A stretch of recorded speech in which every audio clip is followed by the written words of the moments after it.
mengenai uji stabilitas. Ya, dari apa yang sudah saudara kerjakan, ya kebetulan ini kalau kelompok B itu kan praktikumnya untuk uji stabilitas sebelum UTS ya, jadi sudah cukup lama gitu ya. Adakah kesulitan di dalam menyelesaikan laporannya?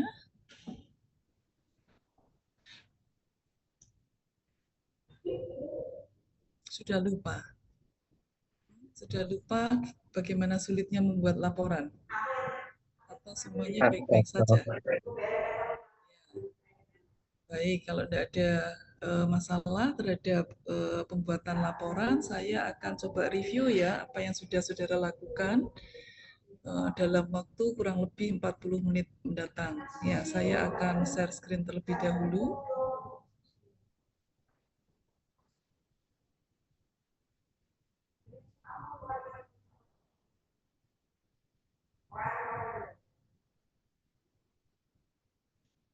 Ya, sudah bisa dilihat dari tempat saudara?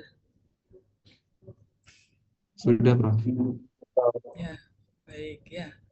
Jadi kita coba ulang kembali ya, bagaimana saudara sudah melakukan praktikum uji stabilitas pada beberapa waktu yang lalu. Ya, untuk uji stabilitas ini yang lalu ada dua tujuan yang ingin kita capai. Yang pertama adalah menentukan pengaruh suhu terhadap stabilitas asetosa. Masih ingat ya, suhu yang kita gunakan untuk praktikum di suhu berapa waktu itu? Ada yang masih ingat? Muhammad Nur Fajar. 45 tahun. Baik, Prof. Ya. Di suhu berapa? Di suhu 40, 50, dan 60 derajat Celcius, Prof. Ya, baik ya, terima kasih. Ya, itu tiga suhu yang kita gunakan dalam percobaan tadi ya. Dan saudara sudah bisa mengamati ya bahwa dengan semakin meningkatnya suhu yang terjadi apa Sinika Bagaskara?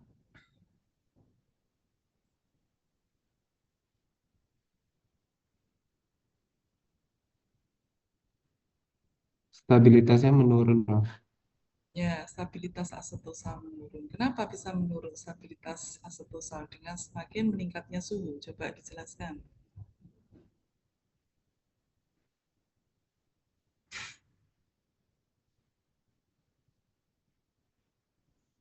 Ya, ada yang mau jawab?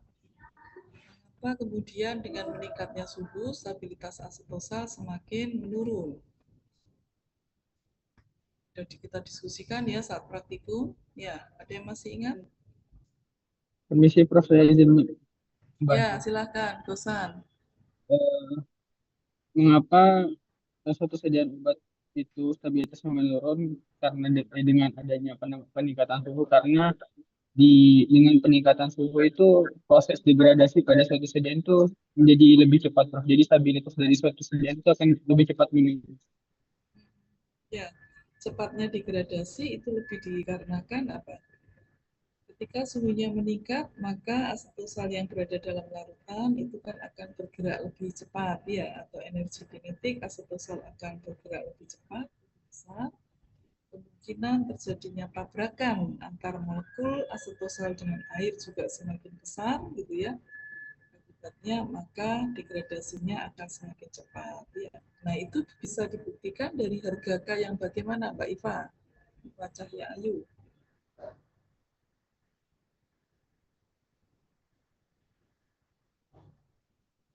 Harga yang semakin tinggi. Ya, jadi semakin tidak stabil itu ditandai dengan harga K konstanta kecepatan reaksi yang semakin tinggi dari asetosalnya. Ya. Yang kedua adalah tujuannya menentukan tingkat reaksi dan konstanta kecepatan reaksi sehingga shelf life dapat dihitung. Ya. Tingkat reaksi untuk degradasi asetosal yang saudara pelajari kemarin itu mengikuti orde reaksi berapa? Viola, Dirja. Ke-1, Prof. Ya, orde 1. Kenapa kok orde 1? Karena hanya tergantung sama satu referensi. Ya, degradasi atau kecepatan reaksinya ditentukan oleh satu reaktan. Reaktan yang bereaksi di sana. Ada dua, Prof. Apa? Asetosa dan air. Ya, betul sekali ya. Jadi ada dua reaktan yang bereaksi, asetosal dan air, tetapi kecepatan reaksinya ditentukan oleh kadar dari asetosal. Ya, kenapa? Karena dalam proses hidrolisis reaktannya sangat besar, yaitu jumlah airnya sangat banyak, gitu ya, sehingga pada akhir reaksi bisa dikatakan jumlahnya tetap. Yang menentukan kecepatan reaksi adalah asetosalnya, ya. Nah, dari sana kemudian kita bisa menghitung nilai konstanta kecepatan reaksi untuk masing-masing suhu dengan menggunakan persamaan reaksi orde 1, sehingga safe life T90 dapat dihitung, ya. Apa yang dimaksud dengan safe life T90, Mbak Vivi Rimadhani? Jadi waktu yang dibutuhkan suatu produk agar konsentrasinya berkurang menjadi 90% dari konsentrasi awal. Ya, jadi T90 adalah waktu yang dibutuhkan agar ya asetosalnya berkurang menjadi 90% dari konsentrasi awal. Nah, tergantung T90 yang diinginkan pada suhu berapa ya. Dalam perhitungan laporan saudara itu diminta pada 25 derajat Celcius ya. Untuk laporan kelompok B ini sudah selesai, nanti akan saya letakkan di MPL 4 ya. Ini kan yang mapnya warna hijau itu ya. Kuning, Prof. Kuning, Prof. Kuning. Oh, kalau kuning sudah berarti. Kuning sudah saya letakkan duluan malahan ya. Ya, bisa diambil ya nanti di sana untuk belajar. Ujiannya nanti masih bulan Desember ya, dalam 2 kali waktu ujian. Baik. Nah, ini adalah struktur molekul daripada asetosal ya. Masih ingat kenapa kemudian asetosalnya digunakan sebagai model dalam uji stabilitas di sini. Dalam struktur asetosal ini terdapat gugus apa? Ilham. Ilham Insan Lurah Sisi, kamu di mana itu? Di kampus kah kamu? Iya, Bro. Saya lagi di. Iya, baik ya. Ini struktur ini mengandung gugus apa sehingga mudah mengalami hidrolisis, Ilham? Karboksil. Ya, kok karboksil? Apa? Ester. Ester ya. Yang jawab temennya ya, saya dengar ini ya. Jadi ada gugus ester, artinya apa? Ketika saudara mempunyai suatu struktur ya, senyawa mengandung gugus ester, maka ini rentan mengalami reaksi hidrolisis ya, di mana pemutusan ikatannya ada di antara atom O dan C di sini ya. Ini karena atom O pada gugus karbonil bersifat lebih parsial negatif dan C-nya bersifat parsial positif ya, adanya air bisa terdisosiasi menjadi H+ dan OH-. OH- adalah nukleofilik yang baik ya, maka akan menyerang pada posisi atom C di sini. Jadi suatu asam salisilat dan asam astat ya. Jadi kalau secara kimia gambaran strukturnya adalah seperti yang saudara lihat di slide ini. Tapi kalau secara fisik bisa diketahui dari apa? Dari asam salisilat itu bisa diketahui dari apanya? Kristal jarum dan bau cuka. Ya, asam salisilat terbentuknya kristal jarum, asam astat adanya bau cuka. Ya. Nah, untuk penentuan ya kadarnya sendiri yang akan kita tentukan pada saat uji stabilitas itu adalah kadar apa, masih ingat? Substansi apa yang diamati di spektrum pada saat itu?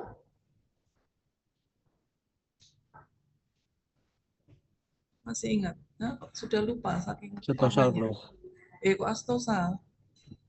Asam salisilat. Asam salisilat.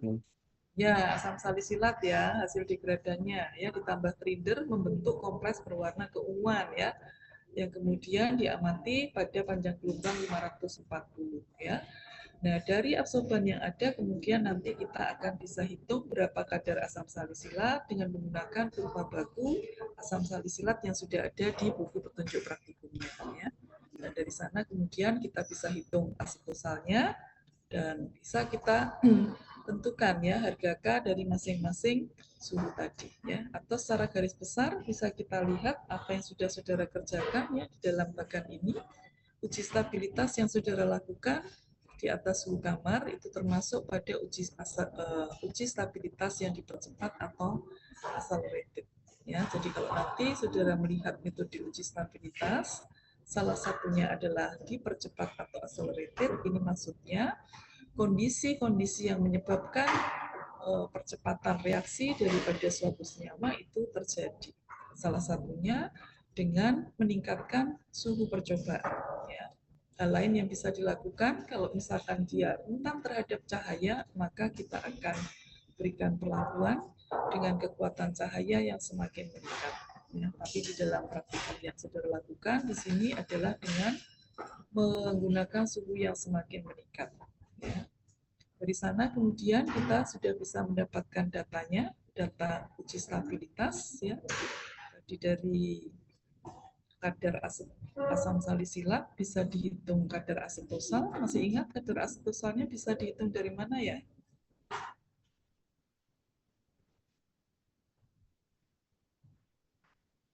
Mbak Regina.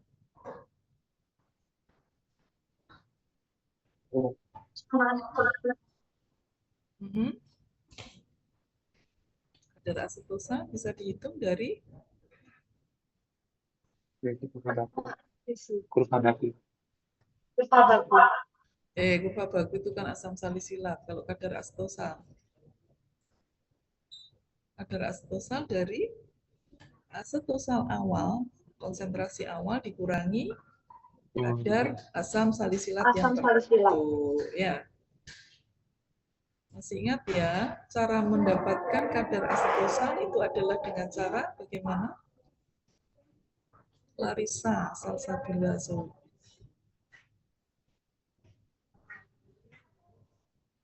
Ya, Mbak Clarissa? Ya, miligram per liter. Ya, jadi yang ditimbang berapa miligram, kan gitu ya. Asetosalnya yang kita timbang kemarin sekitar 200 miligram ya, diatkan 500 mili. Jadi kalau timbangnya tetap 200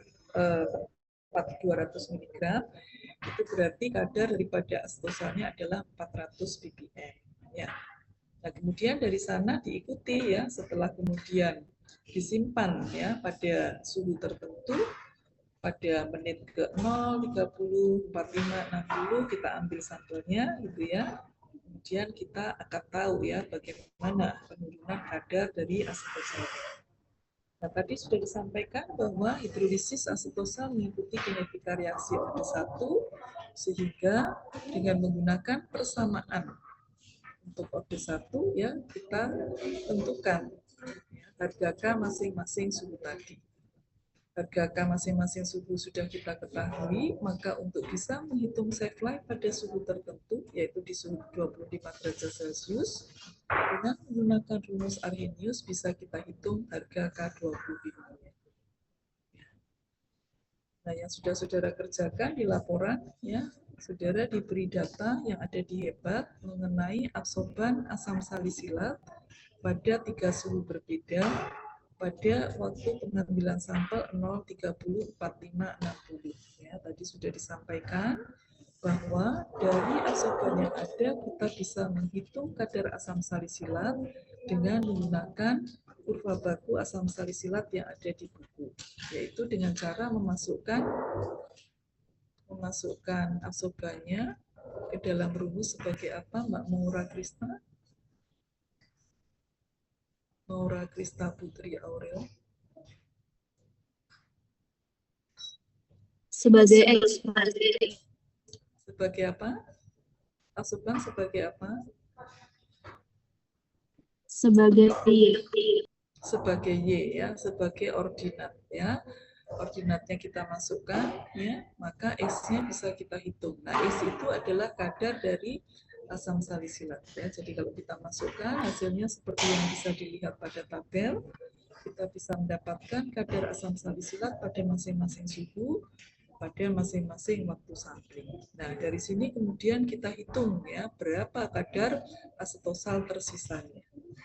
Yaitu tadi ya kadar awal dikurangi dengan kadar asam salisilatnya. Ya, kita dapatkan seperti ini. Nah, karena tadi ya untuk persamaan kinetika reaksi OD1, kalau kita gunakan metode grafik, ya, maka kita membuat plot hubungan antara ya aksisnya apa Mbak Adelia? Untuk metode grafik aksisnya apa? Untuk metode grafik, absisnya waktu. Ya, waktu ya P, sedangkan ordinatnya apa? Ordinatnya log kadar asetosal. Ya, sehingga dari sini kita cari ya nilai lognya ya. Ketemu nilai log kadar asetosal pada masing-masing suhu pada masing-masing waktu. Ya, kita masukkan ke rumus hasil integrasi untuk kinetika reaksi OD1 ya. Ada dua metode yang saudara kerjakan. Yang pertama adalah metode grafik, yaitu dengan membuat plot tadi ya, waktu versus log kadar asetosal utuh.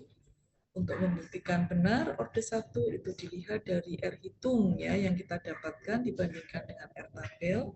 R hitungnya harus lebih besar dari R tabel sehingga kita bisa membuktikan bahwa betul mengikuti OD1 ya.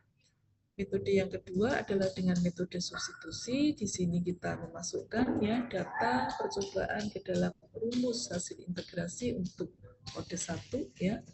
Yaitu T-nya kita masukkan sesuai dengan waktu pengambilan sampel.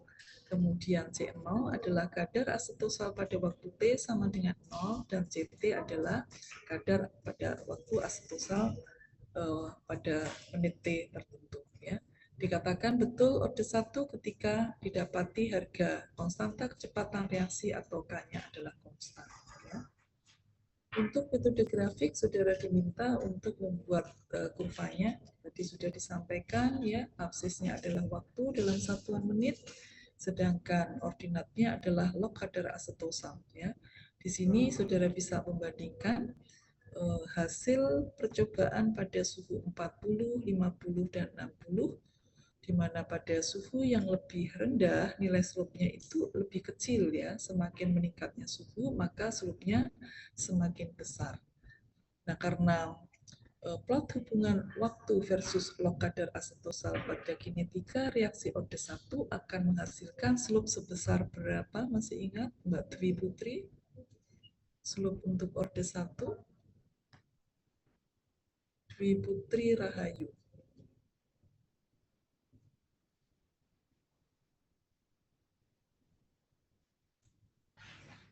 2,303. Ya, jadi slope atau B besarnya adalah K. K adalah nilai konstanta kecepatan reaksi menjadi 2,303. Jadi artinya harga K-nya bisa dihitung dari nilai slope kali 2,303. Yang enggak boleh lupa apa? Yang enggak boleh lupa adalah satuan harga K-nya. Ya, satuannya dalam apa kalau untuk laporan yang saudara buat?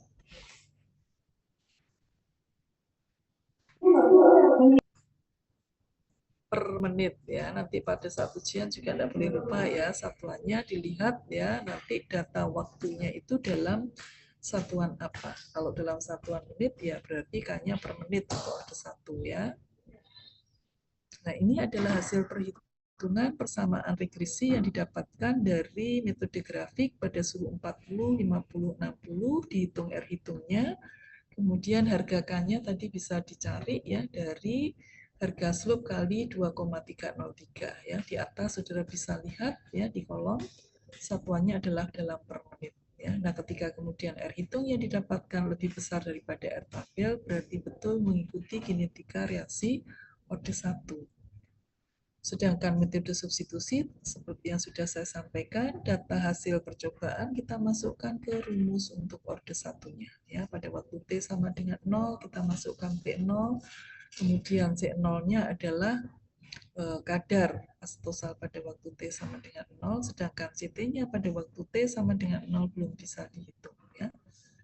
Berikut untuk yang 30, 45, 60 ya, untuk metode substitusi tadi sudah disampaikan harusnya itu ya harga K-nya adalah konstan ya, namun karena di dalam penelitian yang dilakukan ya ada beberapa kemungkinan terjadinya kesalahan ya, terutama di dalam proses pengikatan 1 mili maupun 5 mili dan juga suhu yang tidak merata, maka angkanya tidak persis sama ya. Untuk mendapatkan K pada suhu tertentu, saudara bisa jumlahkan bagi 3, maka kita dapatkan K rata-rata di suhu 40, 50, dan 60 ya. Dari hasil ini saudara bisa melihat dengan semakin meningkatnya suhu, maka harga K-nya semakin meningkat. Jadi kalau ingin mengkomparasi sesuatu itu dibuat sama ya. Jadi kalau 10 pangkat min 4, 10 pangkat min 4 semua. Ya, dari sini bisa kita ketahui dari 2,7 10 pangkat min 4 meningkat menjadi 15,2 10 pangkat min 4 menjadi 39 kali 10 pangkat min 4 ya. Sehingga tadi ya apa yang disampaikan di awal bahwa dengan semakin meningkatnya suhu degradasinya semakin besar itu terbukti ya. Nah, kemudian untuk menghitung harga K pada suhu tertentu tadi sudah disampaikan kita gunakan rumus Arrhenius ya, di mana rumusnya bisa dilihat di sini.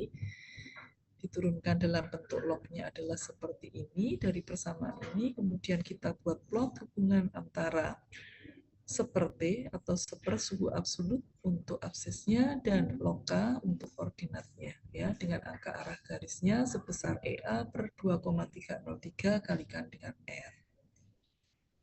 Maka bisa kita dapatkan ya nilai-nilai tersebut ya seperti yang tercantum di dalam kolom pada suhu 40 dibuat sepertinya ketemunya ya angka-angka ini, kemudian harga K yang diketahui pada masing-masing waktu masing-masing suhu percobaan ya kita buat dalam bentuk lokanya, ini digunakan untuk data yang ada pada ordinat atau sumbu Y-nya ya, sehingga kalau kita gambarkan grafik Arrhenius-nya menjadi seperti ini. Suhu absolut versus log K didapatkan persamaan regresi dengan harga R tertentu. Untuk menghitung harga K pada suhu tertentu, kita tinggal substitusikan ke dalam X sebesar 1 per 25 ditambah 273 dikalikan dengan slope-nya dikurangi dengan intercept-nya ketemu Y. Y masih dalam bentuk log K, maka kita anti-logkan ketemu harga K 25-nya. Ya. Satuannya tetap per menit. Kemudian ya untuk rumus Arrhenius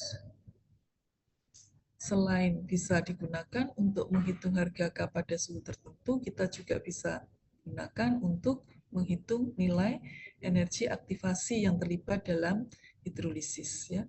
Jadi slope-nya tadi kan sebesar EA per 2,303 kali R, maka EA-nya bisa dihitung dari nilai slope kali 2,303 kali R, di mana R adalah konstanta gas sebesar 1,987 kalori per derajat mol. Masih ingat untuk rumus Arrhenius ini? Tipikalnya berapa rentangnya, Mbak Hana? Hana Fausia Rizka.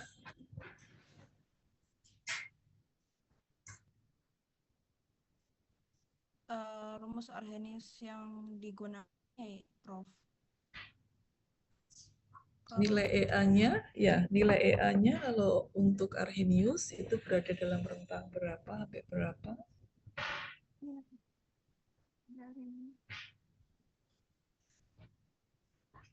Ada yang masih ingat, Mbak Filda?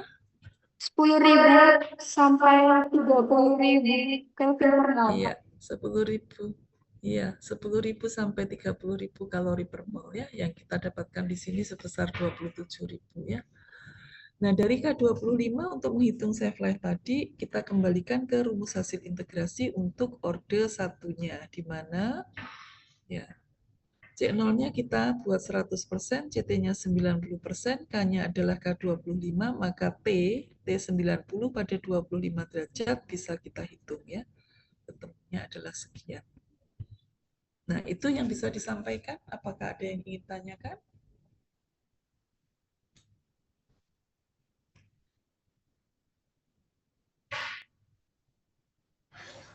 Ya, sudah dicek semua untuk laporan yang ada di map kuning yang sudah saya letakkan di MPL 4?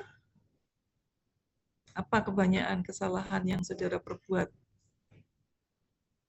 Lupa mencantumkan satuan, ya. Lupa mencantumkan satuan, baik satuan kadar maupun satuan harga K. Ya. Itu ya kesalahan yang paling banyak ada di situ, ya. Yang lain-lainnya, ya. Halaman laporan itu kalau mau dikumpulkan diurutkan, ya. Jadi ada yang halamannya habis 1, 2, kemudian melompat ke 7, 8. Ya, dosennya disuruh nyari-nyari sendiri setelah ini halamannya yang mana. Gitu ya. Jadi kalau mau mengumpulkan laporan mesti rapi. Kemudian yang lainnya ada yang masih keliru ya, menggambarkan plot Arrhenius. Ya, tadi kalau plot Arrhenius itu slope-nya kan minus.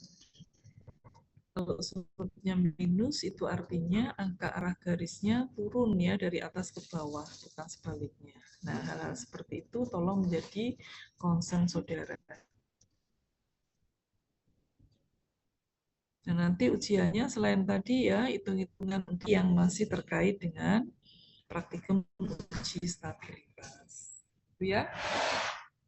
Ya, ada yang ingin ditanyakan sebelum saya tutup?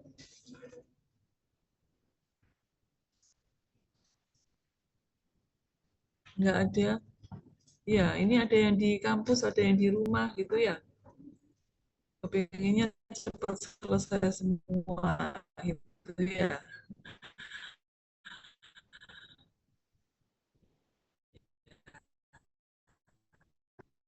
Masih ini ada siapa? Ke kamar kecil dulu boleh ya sambil menunggu dosennya, tapi nanti kalau dosennya sudah datang, ya tolong kembali lagi ya. Nanti kalau misalkan dipanggil ada yang nggak nyaut gitu ya, nah sudah ya soskelnya kita turunkan aja gitu ya. Itu ya Nur Zubaida. Nur Zubaida, adakah di belakang laptopmu? Kenapa enggak buka layar? Ini Nur Zubaida. Izin Prof, saya menggunakan dua device. Yang cam ini untuk mikrofon saya. Ya, Mbak Naswa ini, Mbak Naswa, Sarah. Mohon maaf, Prof. Saya juga memakai device. Oh, berarti yang enggak buka. Soalnya nggak terlalu terdengar. Suara saya tapi jelas bisa didengar sampai di sana tadi? Jelas. Pakai HP. Oh ya, baik, terima kasih. Ya, ya sudah nggak ada lagi. Semuanya masuk ya ini tadi waktu di absen sama Pak Bimo. Ada yang nggak masuk? Masuk semua, Bro. Oh ya, baik ya. Nanti scan QR di SSO-nya akan saya isi sendiri ya. Kalau semua masuk berarti kan ya tinggal pindahkan semua nama. Ya, baik kalau sudah tidak ada yang ditanyakan, saya tutup untuk diskusi materi uji stabilitas pada siang hari ini ya. Selamat mempersiapkan untuk ujiannya, semoga sukses ya. Selamat sore. Sore, Prof. Terima kasih, Prof. Terima kasih, Ya, Prof. sama-sama. Saya izin live ya meneruskan